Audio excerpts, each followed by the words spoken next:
Start by marking your fabric 9 by 12 inches. Iron your fabric. Place your fabric with the 12-inch sides at the top and the bottom.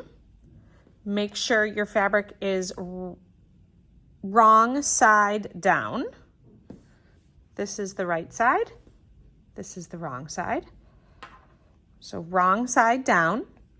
Next, take your fabric and fold it so that the right sides are together.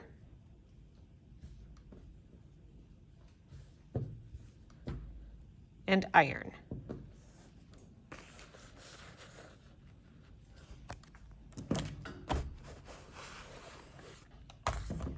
Next, measure over 2 inches.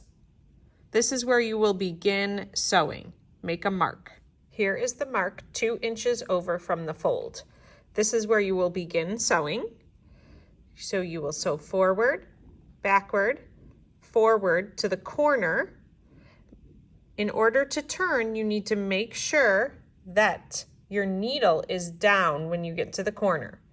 You'll turn your fabric, continue sewing to the end, backward, and that is it for this step. Always make sure your threads are long into the back. Place your fabric under the presser foot. Line it up with the pink mark. Also make sure that your presser foot is aligned with the side of the fabric. Then you're ready to turn your machine on.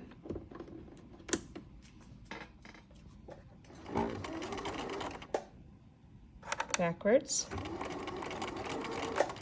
Then begin sewing to the corner.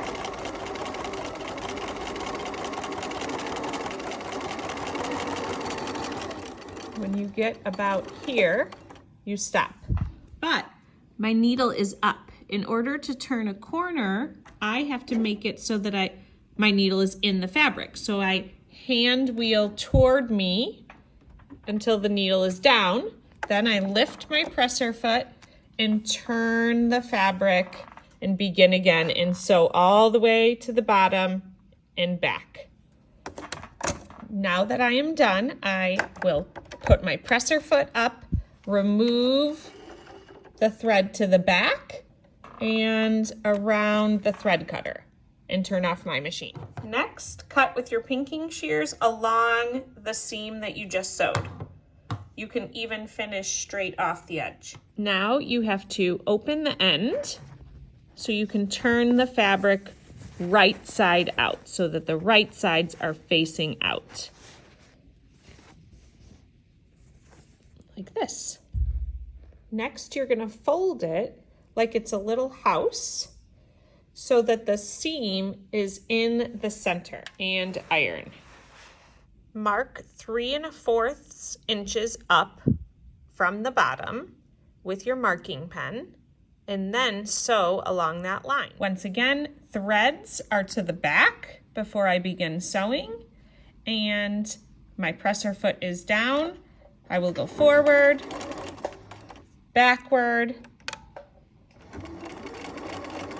and finish the line, going backward at the very end. Cut out a piece of cardboard using the paper scissors, not your fabric scissors, that is 1 1/4 inches by 5 3/4 inches. You can make 2 pieces if you want to have an extra sturdy stand for your phone and just stack them on top of each other. Mine is too long, so I am just gonna cut it right here so it fits inside.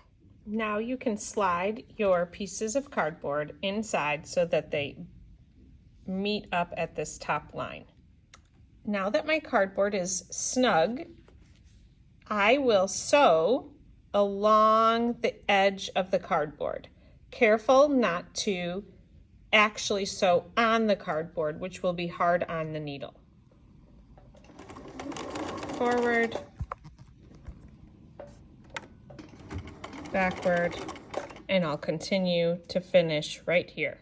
This is what it should look like. My first line, my cardboard, and my next sewn seam. Trim your threads with your little blue scissors. Fold in the raw edge of the fabric so that it looks like this, and then iron.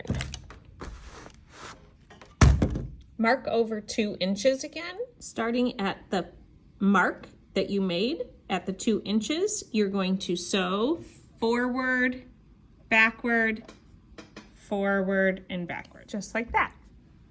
There.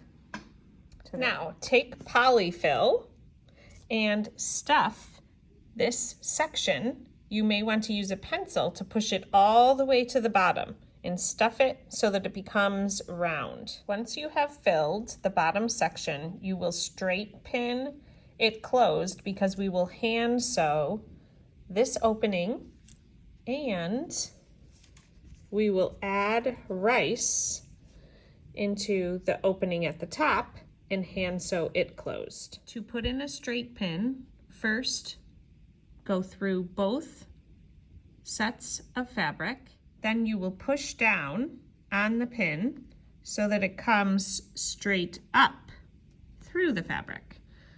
Add at least one more. Here is what it looks like. Trim your threads, and this is the completion of this video because we will hand sew together.